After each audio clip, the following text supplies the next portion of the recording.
Good day, everyone. I am Archibald B. Claro, together with my groupmates Gloria Harold Glency and Taob Harold Timothy L. Today, we're going to discuss about mathematical modeling, specifically mathematical modeling in investment. So, without further ado, let's start and do this topic. Mathematics is not just about solving in paper and pencil. It's also about solving real-life problems. Mathematics is taught with real-life meaningful tasks because it enhances relevance, engagement, and the notion of solving real-life problems. It is according to Paredes et al. 2020. We all know that mathematics has real-world applications.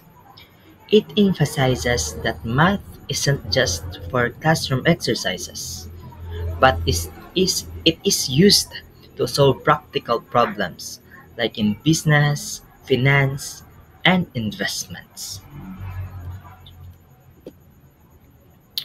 Mathematical modeling. What is mathematical modeling?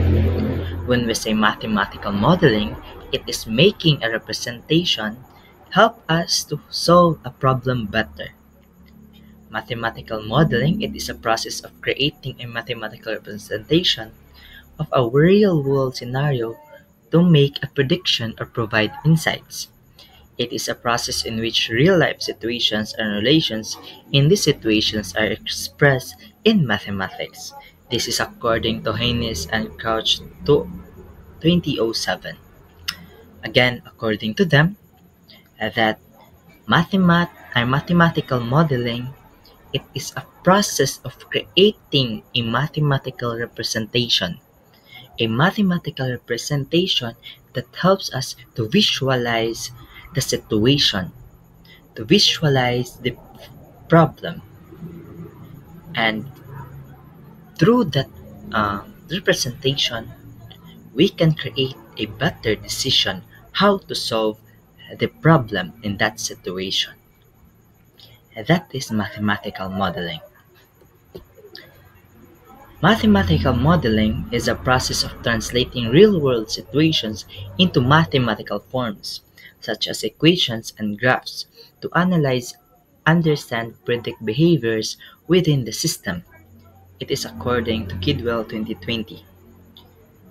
So, according to him, Kidwell 2020, he said that mathematical modeling through equations and graphs, meaning converting a real situations into a mathematical form, the equations and the graphs, that help us to analyze and predict outcomes better. Now, mathematical modeling using equations. Equations provide a symbolic representation of a relationship between variables, allowing modelers to compute and test outcomes under various conditions. It is according to Borges and Bory 1998.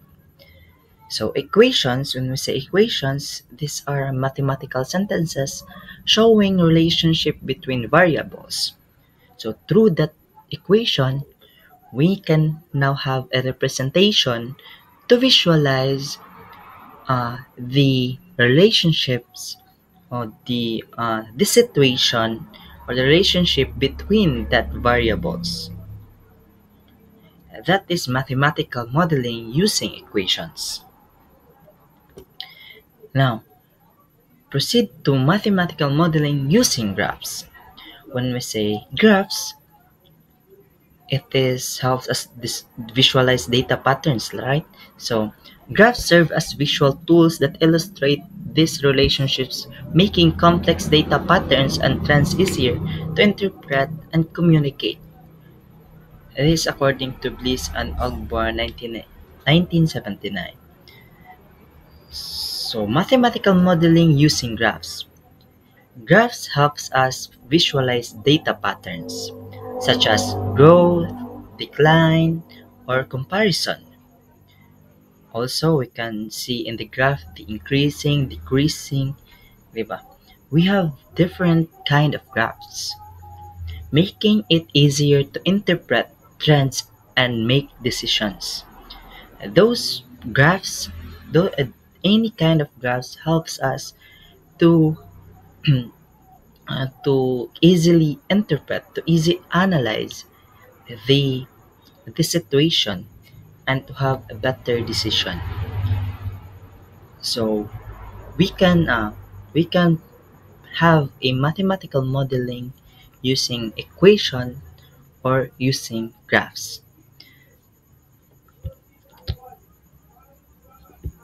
And there are three graphs, and the kind of graph, number one is the a line graph. So a line graph is a graphical representation that display information as a series of data points that called markers, which connected by straight line segments, and it is used to show trends or changes of a variable over continuous intervals such as time, according to Investopedia 2024.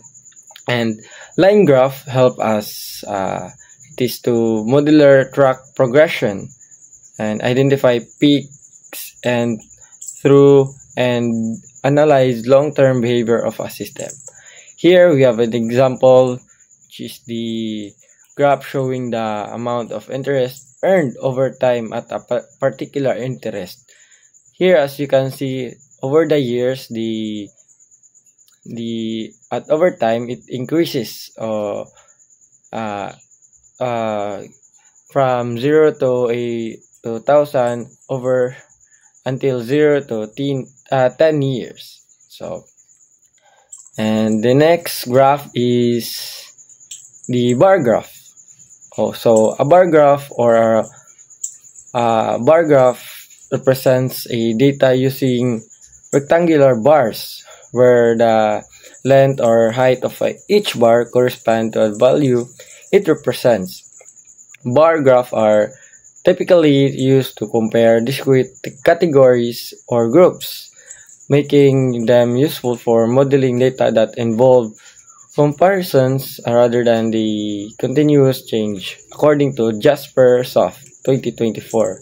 Here, as you can see the example, graph showing the annual return of an investments, which is the stock, bonds, real estate, mutual funds, which is the bar graph, as you can see here.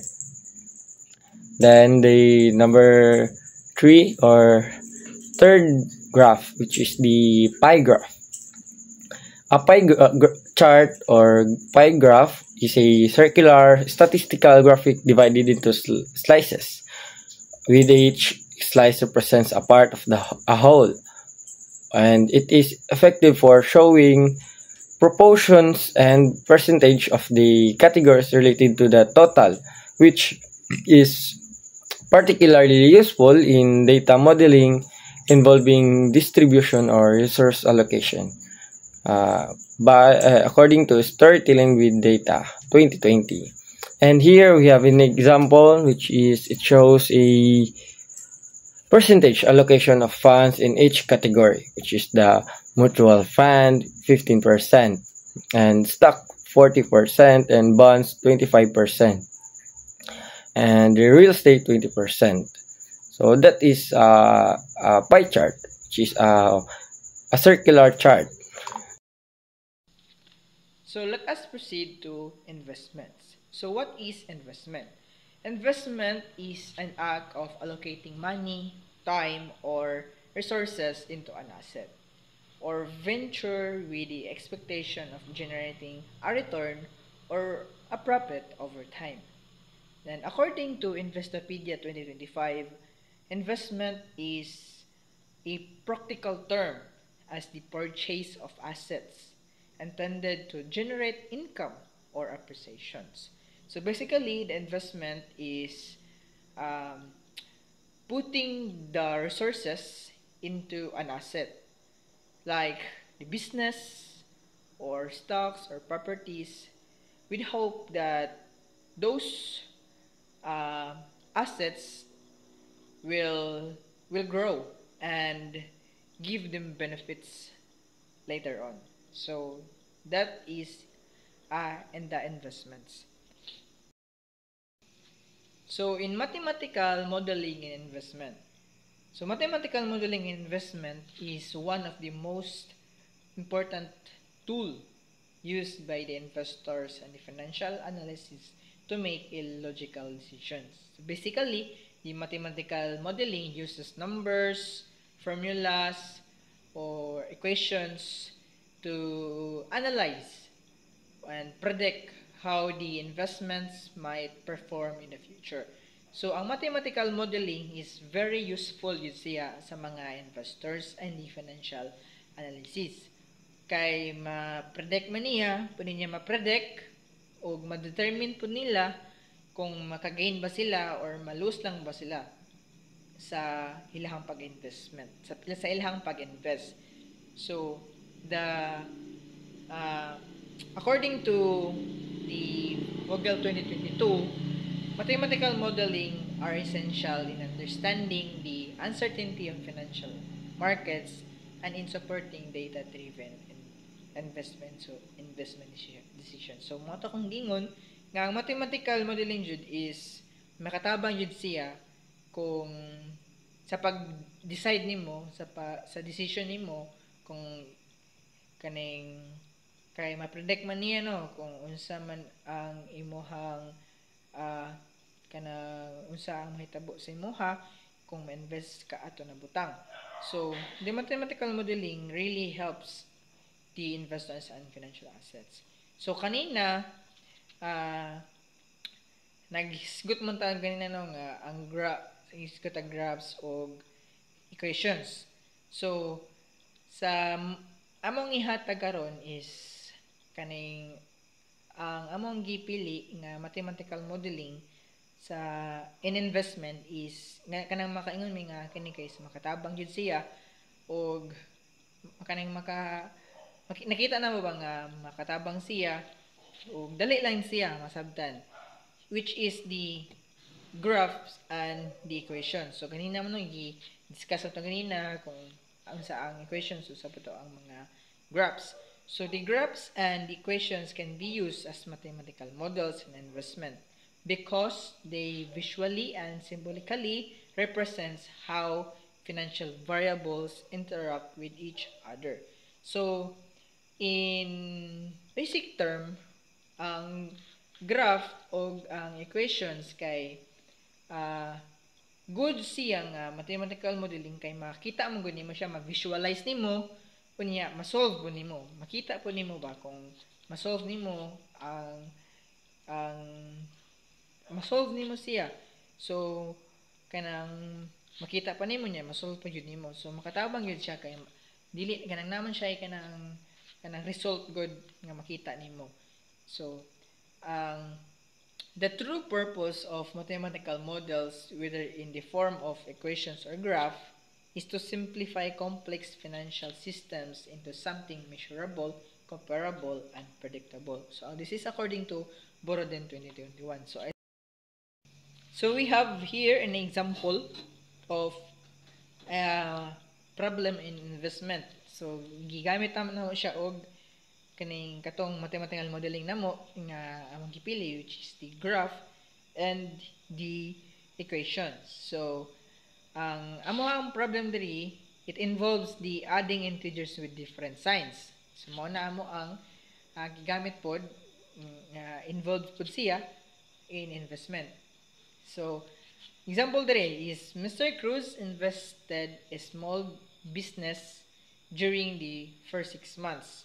The investment experienced both profits and losses as shown below.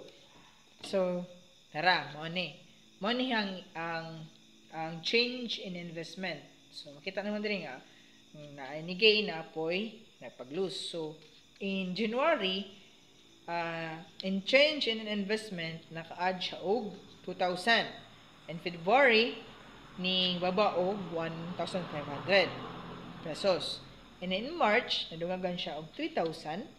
And then April, naa siya nag-lose siya og 2,500. And in May, which is ning gain na po siya og 4,000. And in June is ning baba siya og 1,000. So kini ano ato ang gamiton karon nga sige ato atang isolve. And then in solving, so is sa solution, gigamit lang po na mo, gi-apply po na mo tong polya. So first sa polya is understand the problem. So step 1, understand the problem. So we need to find how much Mr. Cruz total gain or lose after the 6 months. So muna ato ang pangitaon. And the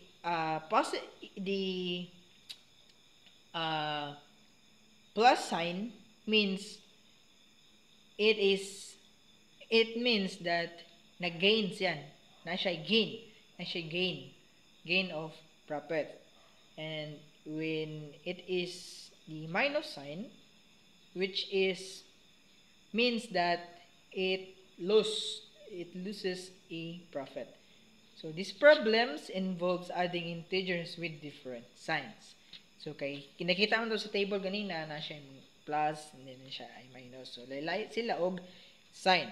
So next one, step 2, we will devise a plan.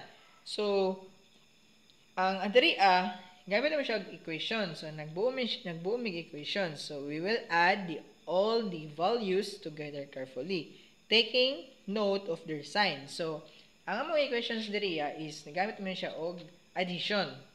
Addition na mo ang pukan, pero ang sa pag-add siya is katong mga sign niya is ang mga sign is may pabilin na siya. So mo na ang equation. So naa siya 2,000 plus the negative 1,500 plus the 3,000, positive 3,000 plus the negative 2,500 and or minus 2,500 plus 4,000 plus minus the 1,000. So this is the January, February, March, April, May, June. So 6 months. So mo na yung amuhang equations nga gibuo. And then i-carry out the plan nato. So i-group nato sila katong i-group na to ang January, February, March, April. So mo na siya ang pag-grouping. So kay different man to ilahang sign, different sign man to ganina. So kung i-add na to ang different sign, mahimo siyang minus. So morning ang 2,000 dili na siya plus 1,500. So nahimo na siyang 2,000 minus 1,500. And then mo to ang sundon, ato ang sundon nga kung different sila og sign, so mahimong subtraction ang iyahang operation. From the addition na itong gigamit ganina, na different sign man sila, so mahimo siyang subtraction ang iyahang operation na. So, nata diri 2,000 minus the 1,500, so natay 500. And then the 500, so ang iyahang total is na 500. Ang total, i-add na to siya sa 3,000 na pod katong sa April, sa March di ay. So 500 plus 3,000, so naa kay 3,500. And then ang 3,500 na po nimo is i-minus na po nimo 2,500 nga nakatong gani sa April niya. Nahimo siyang minus imbis nga addition kay lahi man sila og sign. So i-change na to ang operations into subtraction. So nahimo siyang minus. So 3,500 minus 2,500, it is equal to 1,000. And yung 1,000, i-add na to sa 4,000. So ang 4,000 ganina is addition man. So walay na change nga sign. Kay addition naman to ang 4,000 ganina.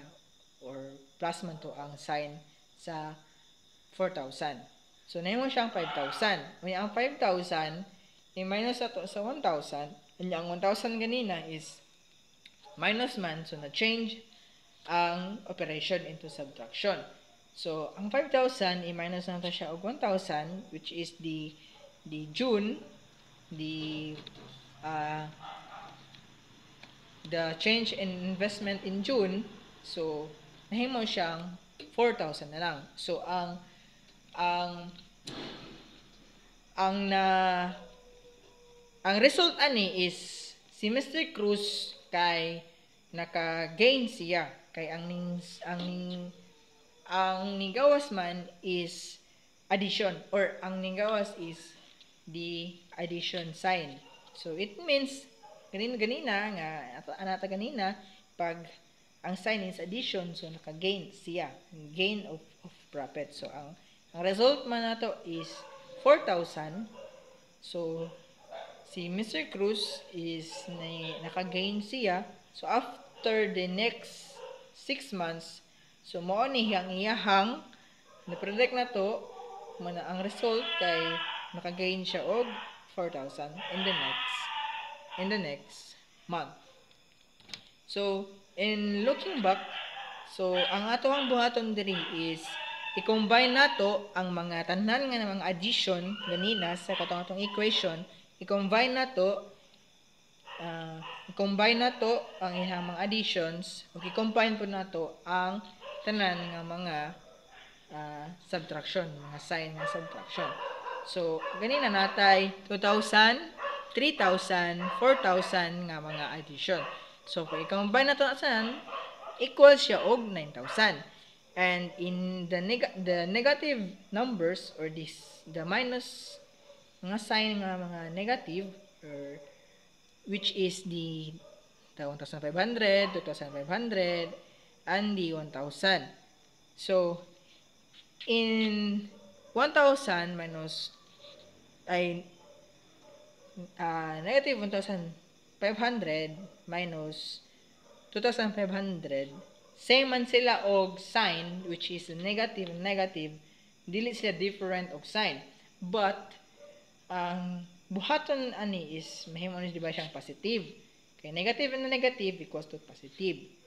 So in a 1,500 plus, nahimo siyang plus 2,500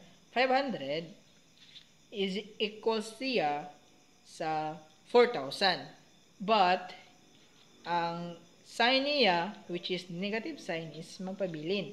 So mahimo siyang negative 400. Unya, negative 400 minus the 1,000, which is same lang yapon sila, o sign, which is the negative. So negative and negative is equals to positive. So i-add sila. So 4,000 plus the 1,000, which equals to 5,000, and the copy the sign nila na minus, or the negative. So we have the negative 5,000. And then ang result sa addition, i-combine nato ang mga addition og sa katong sa positive ug sa negative. Kung i-combine nato sila, so natay 9,000 plus the negative 5,000. So different sign, when different sign, proceed to the subtraction. So nimo siyang 9,000 minus the 5,000 equals to the 4,000. So same sila result ganina sa ato ang gibuhat sa gitong gibuhat na to. So na-check na to nga ang the next month na maka-gain si Mr. Cruz og 4,000. Dili siya malose og 4,000, kundi mag-gain siya og maka-gain siya og 4,000 kay ang nigawas man is positive. So when it is positive, that means that you gain a profit. So in graph, sa graph, kung i-plot nato tong sa January, kung ang y-axis nato is the y-axis is the change in investment, and the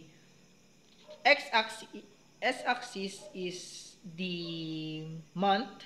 So natay sa January, February, March, April, May, and June. So isa in January kay katong January is i-plot na to siya sa 2,000.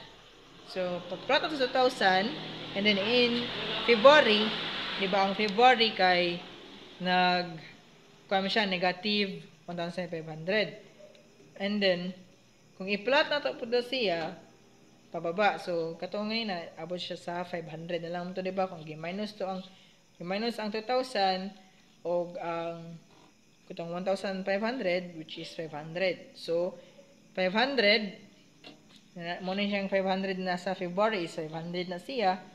And then, sa March, itong 500, i-add na to siya og 3,000. So, natay 3,500. So, 3,500, 3,500. So, muna siyang nasa March. So, that is 3,500. And then, yung saka siya, and then, pag human, 1,500, minus siya 2,500, so ning baba siya og 1,000. So makita na to sa graph is ning bababa siya paabot sa April. So as we can see sa graph pa lang sa February ug sa March kay gikan sa January ning baba siya sa February, and then ning taas siya sa March. And pag abot na po sa April, which is itong negative siya nga sign ang atong makita, is ning baba siya.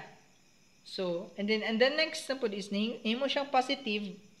Makita to sa graph nga ning saka po siya. So, ning bababa na po siya pag abot sa June, which is kay negative man siya ang ihang change in investment, kay naghalus man siya ato. So, makita na to ang iyahang ang order. So, makapredict na ta nga sa next month ani jud makapredict sa makita na to sa graph nga sa next month is masaka ang ato ang investment. So makita gyud na to sa graph. Magamit kayo ang graph ug ang equations, kay ang equations ma-solve man nimo and sa graph nimo is ma-visualize nimo. So that's it. That's all in mathematical modeling in investment. Thank you.